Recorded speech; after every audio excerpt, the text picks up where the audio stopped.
Welcome back to JJ Insanity. Today we're going to be discussing whether the DJI Fly app is actually realistic to flying the DJI Avata in manual mode or any type of FPV drone flying in manual mode. Now I looked this up a little bit ago when I was looking into my DJI Avata and I didn't find much content of whether it was actually accurate of the Fly app versus in real life. I didn't have the answers that I was looking for, so I'm making this video now that I have gone through the process of flying in the manual mode in the game versus in real life. Now, to answer the question, is it accurate? Does flying in the DJI simulator actually train you for when you get your actual Avata in manual mode flying in the air? Well, yes and no. Now, to start with yes, it does train you. I could not have done it without the Fly app. I would have wrecked my Avata many times, and I still have wrecked it even with flying the app. Now, when you actually train, you're going to use your actual DJI Avata remote. You're going to use your remote controller too. You're going to be paired into your goggles, so you'll be training with the goggles on your face and with the actual remote that you're going to use when you're flying the actual Avata. Now, why no? It's not exactly right. Well, I'm gonna tell you why. The game does not factor in gravity, alright? Gravity is a very important thing to how this Earth works. And there's a lot of gravity pulling on this thing in the real life. In the game, there is zero gravity, okay? So, meaning as when you go for a dive, right? You come swooping down and you literally don't have to make any modifications to how much throttle you're actually giving the drone in the game. Now, in real life, you're going to have to shove this all the way up so you don't hit the ground. Ask me how I know. And another thing, it does control different, alright?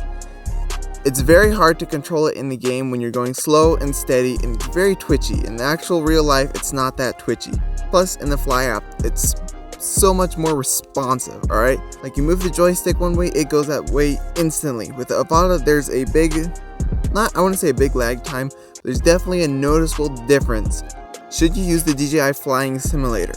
Is it a waste of time or is it worthwhile? Definitely do it. Fingers, your brain is not going to know how to control the drone.